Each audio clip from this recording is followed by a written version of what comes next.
going on? So I want to do a review on the Milwaukee 15 amp panel saw.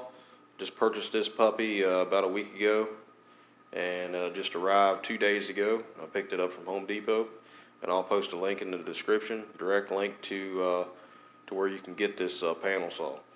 I did a little bit of work with it last evening and built a linen closet, just the carcass of one. And it turned out really great. Everything's perfectly square, and all the cuts were, it was so easy to cut this. Maybe like 15 minutes or so is what it took me to cut all the parts, which with the bigger pieces definitely helps a lot, because when you're using a table saw, if it's a lighter table saw, a cheaper one or whatever, a lot of times it'll slide around the floor on you, if you're trying to do a whole piece. But this thing does not slide. It's 187 pounds. I even have sliders on the bottom of it, and it didn't move around. But anyway, I'm going to do a little review on it, and I'm going to show you this linen closet I built yesterday. So here's that linen cabinet that I built yesterday. Last evening. It took me about 2 hours total. That's to cut and install all the shelves and everything. I'm using pocket hole joinery with glue. So this is the way it turned out. This is birch plywood, so this cabinet alone is probably like $100 as it stands, just in plywood.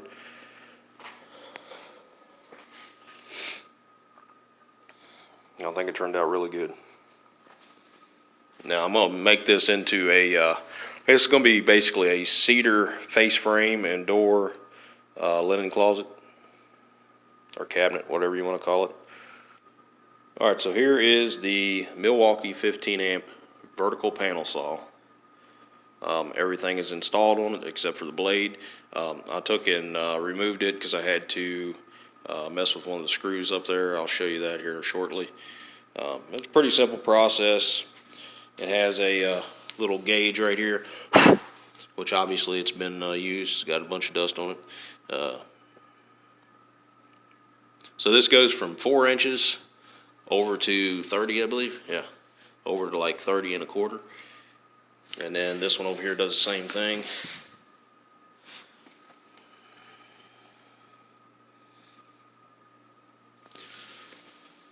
All right, and then we have this is our cross-cut measuring tape here. And I did notice when I cut my first piece, it was off 1/4 inch. So I've had to cut everything 1/4 inch longer on the measuring scale here to make sure that I have the right measurements.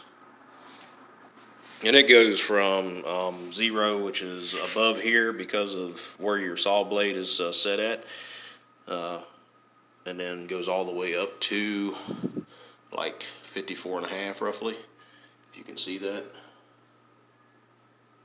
There we go, focused in on it. Alright, so this is the saw itself, and it's an 8 1/4 inch, I believe. Yep, 8 1/4 inch. 8 1/4 finishing blade is what came with the vertical panel saw, and so far it works fine. It's a Milwaukee blade, so usually they're pretty good anyway.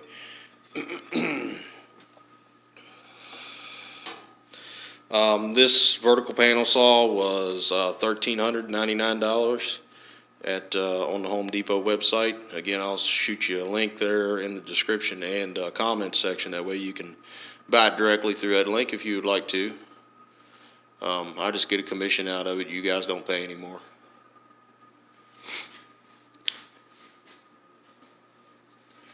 So, it's a pretty simple process to set up. There's nothing really, hard. The directions pretty well entail everything. I don't really want to go over that. I'll go over some fine details here. So this is your counterbalance up here. You want to make sure that your counterbalance is anchored here. That way it's directly below the counterbalance. It just basically, you pull it down and it raises itself back up. And you got this little locking mechanism that you can use. Once you have that counterbalance installed, you can just basically use that for rip cuts. So once you get your gauge set to the right depth, then you'll lock it in place. Otherwise, it'll just pull itself back up. Now, if you don't have that counterbalance installed, what it's going to do is it's going to fall. You know, so you definitely want to put that counterbalance on. And these things here, this was a little more interesting, you know, to install, because I wasn't really sure based on the pictures exactly where it went. But I guess it goes in these little tubes, which is just basically, you know, you push them in there and they just basically kind of stay there, I guess. That's from what I could gather anyway. So far it stayed there. And it's got this little rubber stopper, which is good for the cord, you know, kind of holds the cord in place. Keeps, you know, the cord from getting in the way whenever you're making cuts. What you want to do when you first start is you want to drag this thing all the way down to the bottom. So you drag it all the way down to the bottom, and you want to make sure the cord's pretty tight, and then you put that stopper in there, you know, wrap it around the cord, put the stopper in there, and then it'll stay out of your way. But you can see like that thing bends down with the tool. So I mean, that stopper's holding that cord in place, and that's what this thing is meant for. It's just to bend down, kind of. It says parallel to the floor, but I just did it a little lower. It doesn't really matter. So, and once this thing gets a little dusty, you'll have to really, you know, kind of maneuver this thing up and down a little bit. But it works great. I mean, it didn't take me long at all to build this lending cabinet. As far as cutting it goes, I mean, it took me like 15 minutes or so to cut all the pieces. So it's pretty easy. All right, so I took the blade off because this bolt right here is just a little pointer, guys. You got a bolt right here, and it has like this I don't know. It's like a gauge thing on here. It's like a ring that goes on here, and from what I could gather, you know, that ring was too big to really put anything onto it after that ring's put on. So, you know, the ring didn't stay on there. So what I ended up doing is put a locking nut on there, and I would recommend you guys do the same. I mean, unless you guys can figure out how the hell to put that ring on there and keep it on there.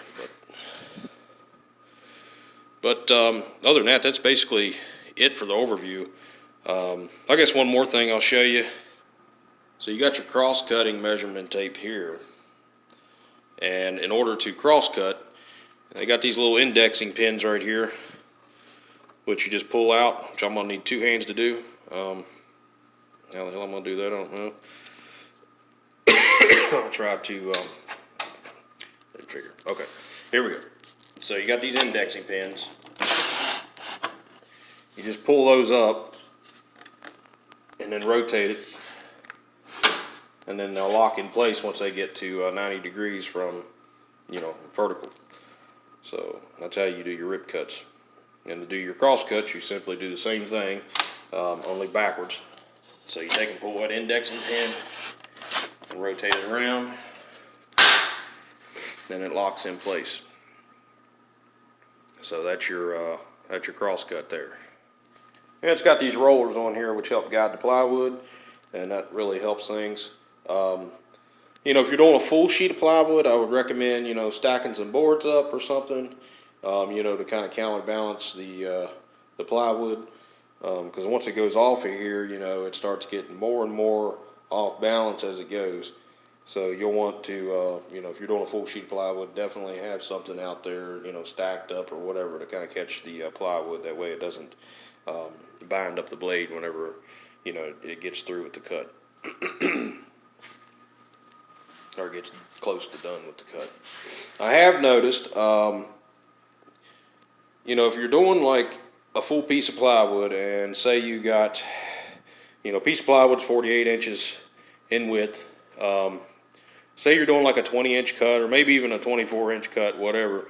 I've noticed, you know, yesterday whenever I was making, those cuts, I can't remember what they were. I think they're 20-inch. I was making those 20-inch cuts there, so I had 28 inches, you know, above that was above the blade. Whenever I got pretty close to done with the cut, you know, once it made it through that cut, I could see, you know, I could hear that the blade was binding.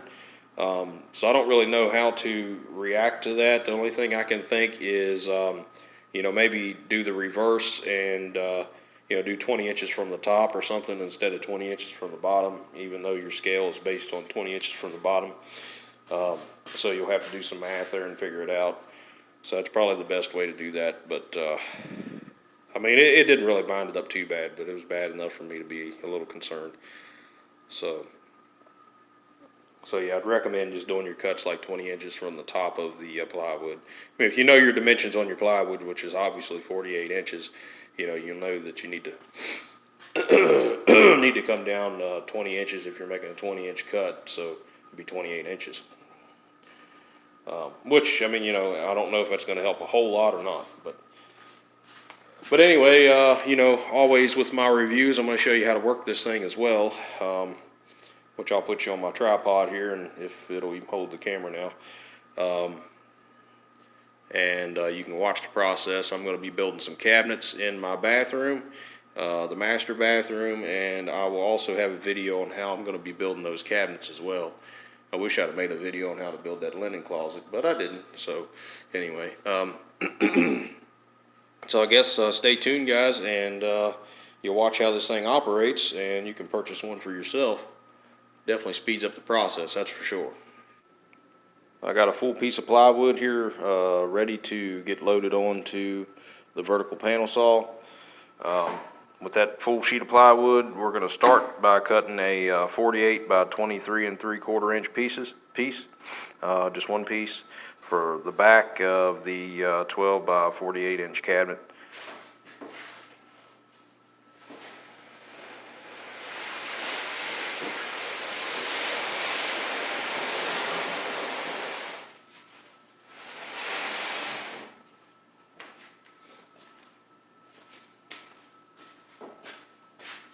You can cut it on either end, you can cut it on this end, you can cut it on that end, doesn't matter.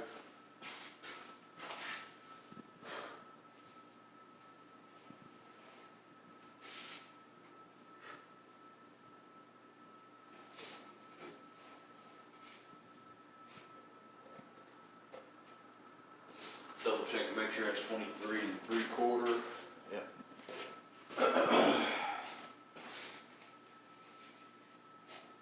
If she's at 23 3/4, what you want to do now is obviously turn on your saw, let it get up to full speed.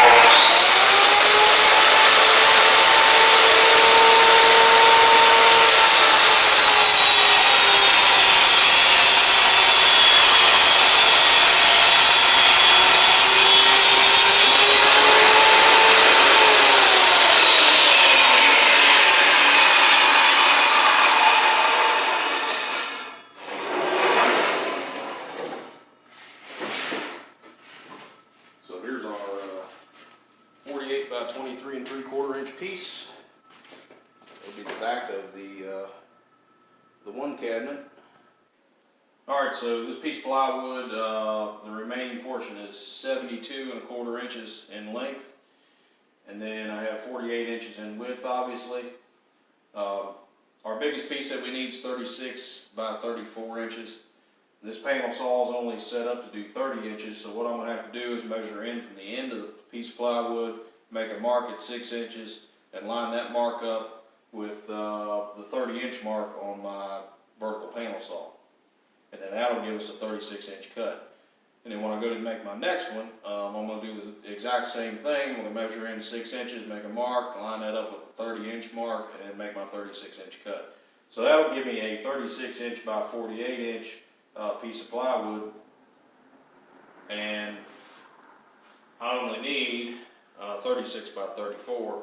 So what I'm going to have to do the next time is, cut everything down to 34 inches, which will give me 14 inches left over, which would be 14 by 36 actually. And we need two pieces at 12 by 23 3/4. So that'll allow us to cut those two pieces out of this, and we'll just have very little left over in this piece of plywood. And on the next one, the only thing we need left, I believe, is our 20 by 34 inch pieces. So we'll get started on this, getting these 36-inch pieces cut.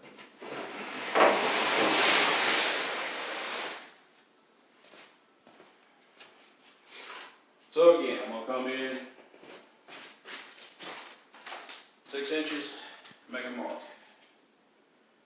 Right back here about the same level as the measurement thing here, that way I can line it up good. Also guys, keep in mind, some of these measuring tapes have a little wiggle. You want to compensate that.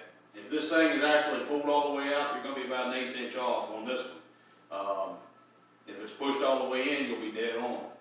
So you definitely want to make sure it's pushed all the way in, or compensate for that 1/8 of an inch. I usually just compensate for that 1/8 of an inch. Or 1/16 of an inch actually. Alright, so I got my mark. Go ahead and slide this thing in. Keeping an eye on that mark. Actually gonna have to come down a little bit here.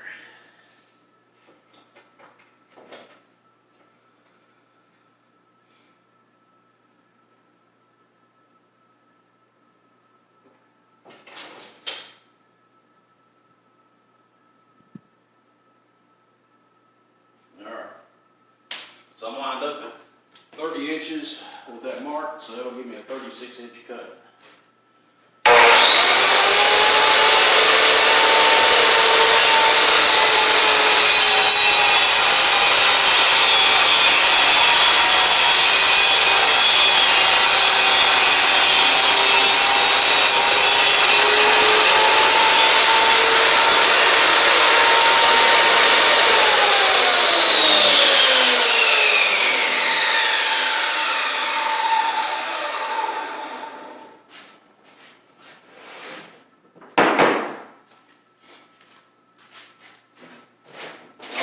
Sometimes this ain't gonna cut all the way to the bottom. Let me just go ahead and measure that and make sure I'm correct. It's too late now, obviously, if I'm wrong, but 36 inches dead on.